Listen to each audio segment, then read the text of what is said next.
Thank you.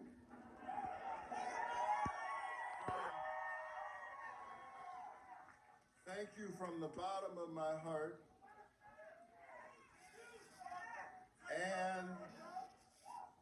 And to God be the glory.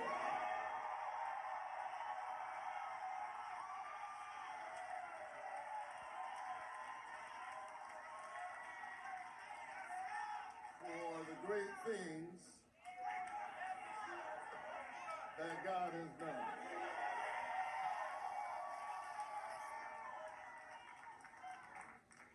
And after a hard-fought campaign,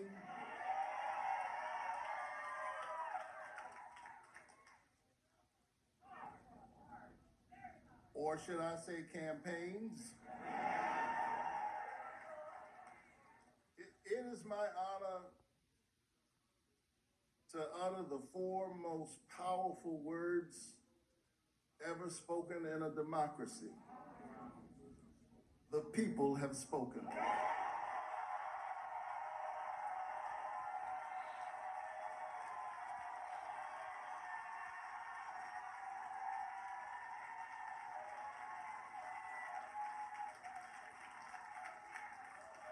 I often say that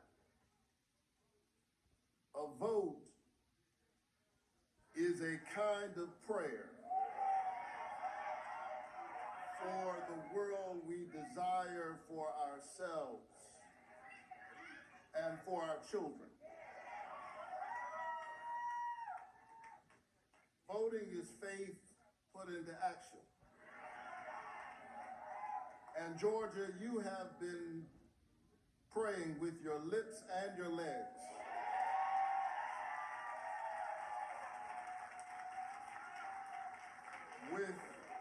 With your hands and your feet, your heads and your hearts. You have put in the hard work, and here we are standing together.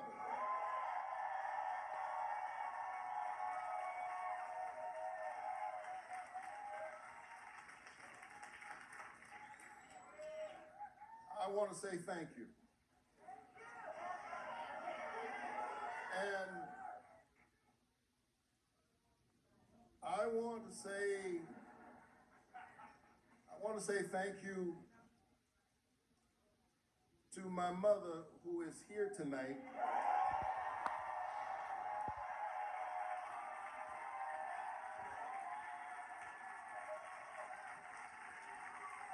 You'll see her in a little while. But she grew up in the 1950s in Waycross, Georgia, picking somebody else's cotton and somebody else's tobacco. But tonight, she helped pick her youngest son to be a United States Senator.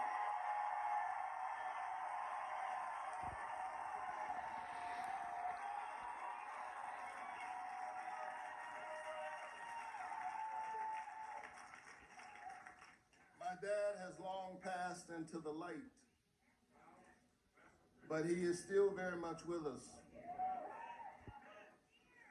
I watched my dad, a pastor and a small businessman, take care of his family by working really hard with his hands and using his brain. And he picked up old junk cars and loaded them on the back of a rig that the mechanisms of which he designed himself, one on top of the other. And that's how he took care of his family. But on Sunday morning, the man who lifted broken cars lifted broken people.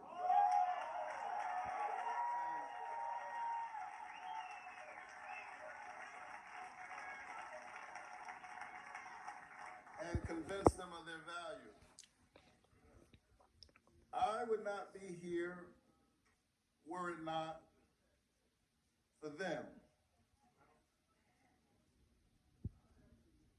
I am a proud son of Savannah, Georgia.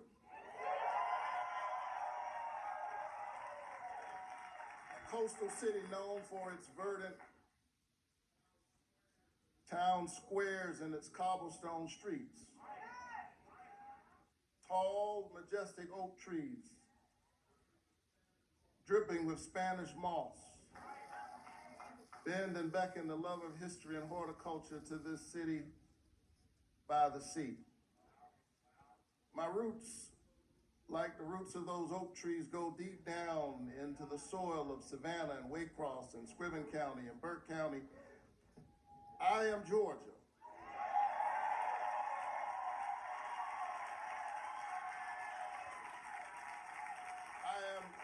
I am an example and an iteration of its history,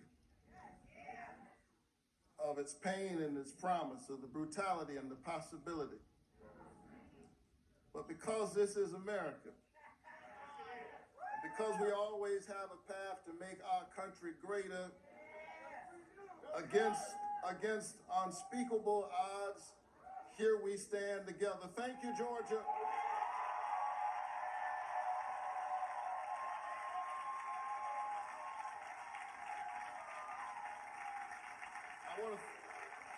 I want to thank my mother and my late father. I want to thank my siblings who are here. I'm one of 12 in my family. Clearly, my folks read the Bible, be fruitful and multiply. Our family was short on money, but long on love, long on faith. And I want to thank my two darling children.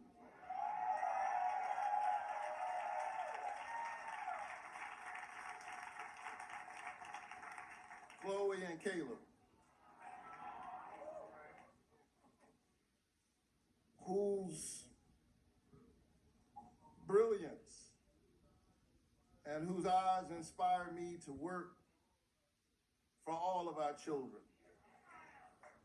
Georgia, I don't want you to miss what you've done. In a moment in which there were folk trying to divide our country, and those forces are very much at work right now, Georgia did an amazing thing. In 2021, it sent its first African-American senator and its first Jewish senator to the United States Senate in one fell swoop.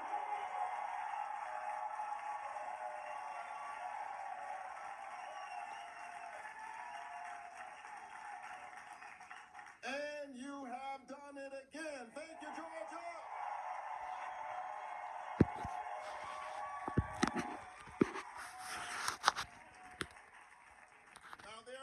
Who will look at the outcome of this race and say that, yes, you're right, we won.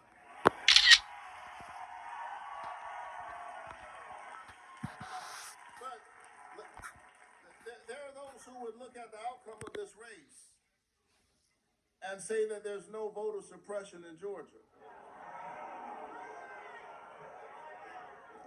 Let me be clear. Just because people endured long lines that wrapped around buildings, some blocks long, just because they endured the rain and the cold and all kinds of tricks in order to vote, doesn't mean that voter suppression does not exist. It simply means that you, the people, have decided that your voices will not be silenced.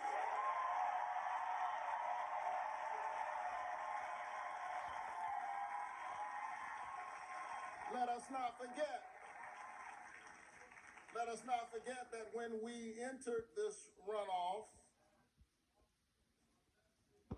a vestige of the ugly side of our complicated American story, state officials said that we couldn't vote on Saturday.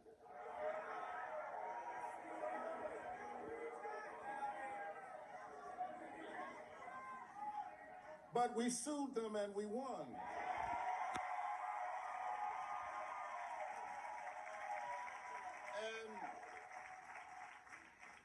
And the people once again rose up in a multiracial, multi-religious coalition of conscience. You endured the rain, you endured the long and you voted,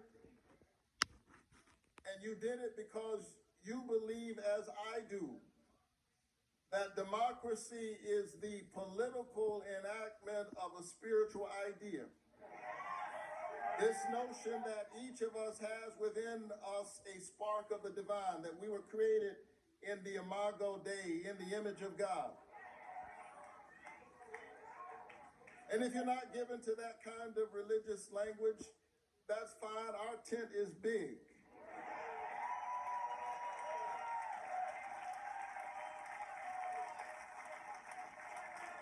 Simply put it this way, each of us has value. And if we have value, we ought to have a voice. And the way to have a voice is to have a vote to determine the direction of your country and your destiny within it.